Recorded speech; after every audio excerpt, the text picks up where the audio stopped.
Apa yang Anda lihat? Kenapa Anda memerangi hal ini gitu? Iya, saya ini kan belajar dulu di Suriah, dan saya ini menjadi korban perang Suriah. Karena terjadi perang, akhirnya saya harus deportasi, gitu. Sehingga sejak saat itu, dan perang di Suriah itu betul-betul sangat terkait dengan saya, karena banyak guru saya yang meninggal di tengah-tengah perang itu. Banyak kawan-kawan terdekat saya meninggal pada saat perang itu. Jadi perang ini betul-betul sangat terasa kepedihannya bagi saya. Dan saya tidak ingin apa yang terjadi di Suriah itu terjadi dimanapun, termasuk di Indonesia. Nah, tapi sayangnya sejak saya pulang, terutama tahun 2016, itu saya melihat bahwa peristiwa-peristiwa yang pernah terjadi di Suriah ini di copy paste di Indonesia. Polanya sama, aktornya sama. Aktornya sama. Kenapa? Karena aktor radikal terorisme ini kan transnasional, yang tidak mengenal batas negara. Contoh misalnya, di Suriah itu salah satu yang perang kan ISIS. Di Indonesia ISIS juga ada, JAD. Di Suriah yang perang salah satunya juga Al-Qaeda. Di Indonesia ada, yaitu Jamaah Islamiyah. Salah satu yang perang Hizbut Tahrir, di Indonesia juga ada Hizbut Tahrir Indonesia.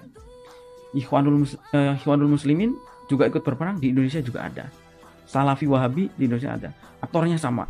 Bahkan Indonesia, beberapa kelompok dari kita yang menggalang donasi mengatasnamakan kemanusiaan itu banyak disalurkan untuk membeli senjata di Suriah.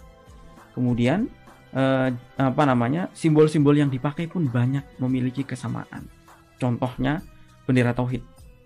Kalau Om Deddy pernah dengar bendera tauhid, itu istilah yang tidak pernah dikenal 1400 tahun perjalanan Islam. Kenapa? Karena di Al-Quran tidak ada, di hadis tidak ada, di kitabnya para ulama pun tidak ada. Tapi munculnya perang Suriah memunculkan istilah liwa'ut tauhid, bendera tauhid. Tapi nama apa ini? Ini nama kelompok teroris yang berperang di Suriah. Namanya kelompok liwa'ut tauhid. Di Indonesia itu dipropagandakan oleh orang-orang Hizbut Tahrir. Jadi ini contoh penggunaan simbol yang sama. Ini tidak punya akar sejarah, karena tidak ada dulu ada bendera tauhid, itu tidak ada. Oke. Misalnya lagi adalah bagaimana penggunaan masjid ya untuk penggerakan massa. Dulu itu kalau gerakan massa itu kumpulnya di depan kantor DPRD, di depan kantor bupati, di depan Polres. Kenapa sekarang orang demonstrasi itu di masjid? Karena ada contoh berhasil mungkin. Itu dia, makanya yang saya katakan itu tadi. Banyak hal saya kira. Kemudian contohnya lagi adalah ada upaya, pada dasarnya mereka sudah mengkafirkan pemerintah. Karena itu mereka terus melakukan pembusukan terhadap pemerintah. Dulu kami di Suriah, itu pemerintah itu difitnah sebagai Syiah. Padahal mufti atau pemegang otoritas keagamaannya Sunni, menteri agamanya Sunni, bahkan menteri pertahanan yang membawahi militer pun Sunni. Jadi mana mungkin mereka tokoh agamanya, militernya mau membantai umat Sunni? Itu tidak mungkin.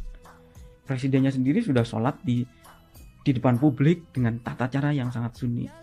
Sama seperti di Indonesia, ada isu pemerintahan ini PKI, pemerintahan ini anti-Islam, pemerintah ini mengkriminalisasi ulama.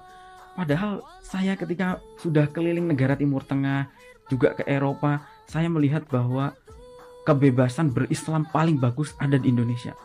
Bukan, saya tidak mengatakan paling bagus, tapi paling bebas. Paling bebas. Ada di Indonesia. Contoh saja, semua orang bisa naik mimbar. Gak usah jauh-jauh, di Malaysia, Brunei saja, untuk bisa naik mimbar menjadi khotib Jumat, harus pegang sertifikat dari pemerintah. Tapi di kita, semua bisa naik mimbar, menyampaikan materi apapun yang dia suka. Padahal ini kenapa saya sering mengatakan bahwa kita itu mengalami pasar bebas ustadz. Ya. Karena di sini semua orang bisa ngaku ustadz. Pasar bebas ustadz. Orang ngaku polisi dengan cepat bisa ditangkap, ngaku TNI, tentara bisa ditangkap. Ustadz nggak ada batasannya. Dokter ngaku dokter ditangkap. Tapi gimana kalau ngaku ustadz? Semua orang bisa ngaku ustadz. Iya, betul. Itu dia. Betul. Tapi justru karena itu, jadi masyarakat banyak teracuni dengan doktrin-doktrin agamaan yang menyimpang. Iya.